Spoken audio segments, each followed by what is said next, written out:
বন্ধুরা স্ক্রিনে আপনারা যে ধরনের ফটোসগুলো দেখলেন, এই ধরনের ফটোসগুলো যদি আপনারা এডিটিং করতে চান তাহলে আপনারা সঠিক ভিডিওতে ক্লিক করেছেন। আমি আপনাদেরকে দেখাবো এই ধরনের ফটোসগুলো আপনারা কিভাবে এডিটিং করবেন, যেটি সিম্পল প্রসেসে। আরেকটা কথা বলি আপনাদেরকে, এই ধরনের ব্যাকগ্রাউন্ডসগুলো আপনারা কোথায় পাবেন? আমার টেলিগ্রামে চলে আসেন, আমি টেলিগ্রামে কিন্তু আপনাদেরকে এই ধরনের ব্যাকগ্রাউন্ডগুলো প্রোভাইড করে দেবো।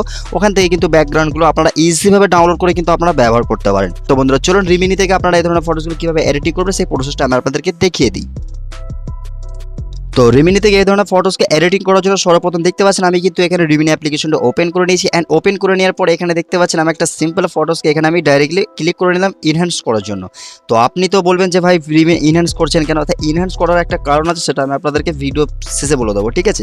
তো এই যে ফটোসটা আমি ইনহ্যান্স করে নিলাম, অ্যান্ড ইনহ্যান্স করে নেওয়ার পরে এখান থেকে ফটোসটা আমি কী করবো, ডাইরেক্টলি ফটোসটা এখানে সেভ করে নিলাম। অ্যান্ড আপনার যে রিমিনির কাজ সেটা কিন্তু ফুললি কমপ্লিট হয়ে গেল। এবার আপনি কি করবেন, এখান থেকে আপনি ডাইরেক্ট চলে আসবেন পিক্স আর্ট এর মধ্যে, ঠিক আছে?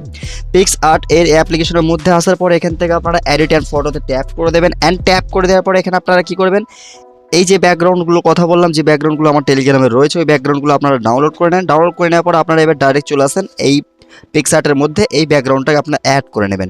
অ্যান্ড অ্যাড করে নেওয়ার পরে দেখতে পাচ্ছেন আমার ব্যাকগ্রাউন্ডটা ফুললি এখানে অ্যাড হয়ে গেছে। তো সর্বপ্রথম ফার্স্ট অফ অল কাজ হলো আপনার এফেক্টে ক্লিক করতে হবে। অ্যান্ড এফেক্টে ক্লিক করার পর আপনি দেখতে পাচ্ছেন নিচে অনেকগুলো টুলস হয়েছে, রিসেন্ট, সিম্পল, এফেক্টস। তো আপনাকে সিধা এফেক্টসে ক্লিক করতে হবে।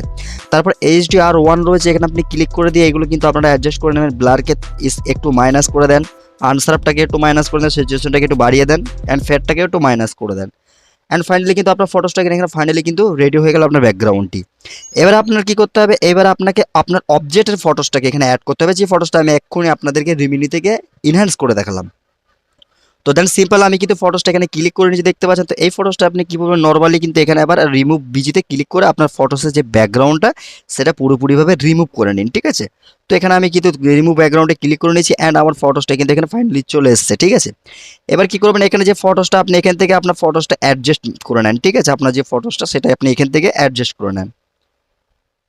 অ্যান্ড ফাইনালি কিন্তু আমার যে ফটোসটা সেট এটা কিন্তু এখানে পুরোলি অ্যাডজাস্ট হয়ে গেছে। অ্যান্ড অ্যাডজাস্ট হয়ে যাওয়ার পরে এবার আপনি কি করবেন, এখানে আপনি রাইট করে দেবেন। অ্যান্ড রাইট করে দেওয়ার পরে এখানে এবার কি করবেন, আপনি আপনার ফটোসের যে মানে যে ফটোসটা আপনি এক্ষুনি সেট মানে যে ফটোসটা অ্যাড করলেন সেই ফটোসটার একটু অ্যাডজাস্টমেন্টগুলো একটু ইয়ে করে নেন, মানে ব্রাইটনেস বাগেরা, কন্ট্রাস্ট বাগেরা যেগুলো আপনার ফটোসে অ্যাপ্লাই করার প্রয়োজন হবে সেটা আপনি এখান থেকে অ্যাপ্লাই করে নেবেন। স্যাচুরেশনটাকে আপনি একটু ইনক্রিজ করে দেবেন। অ্যান্ড এখানে কিন্তু আপনার ফাইনালি কাজ কমপ্লিট হতে চলেছে। এবার আপনি কী করবেন, এখানে আপনি রাইট করে দেবেন।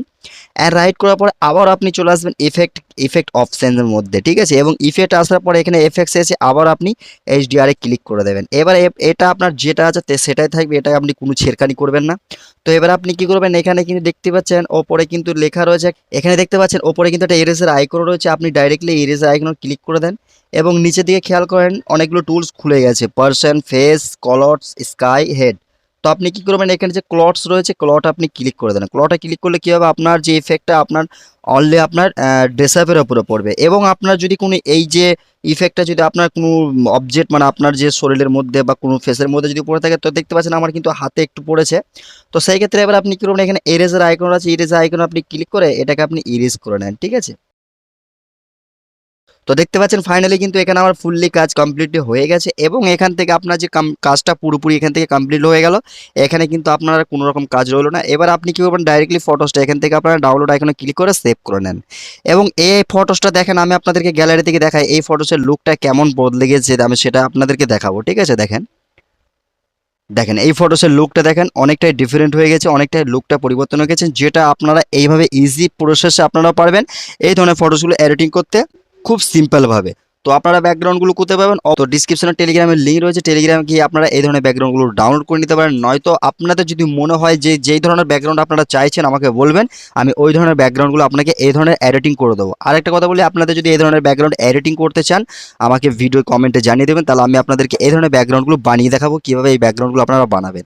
তো এই ছিল আজকের প্রসেসটা কেমন লাগলো অবশ্যই কমেন্টে জানাতে ভুলবেন না। ভিডিওটা ভালো লাগলে অবশ্যই লাইক করুন, বন্ধুদের সঙ্গে শেয়ার করতে ভুলবেন না। তো বন্ধুরা ভিডিওটি এখানেই এন্ড করছি, আপনারা দেখাবেন নেক্সট কোনো ভিডিওতে।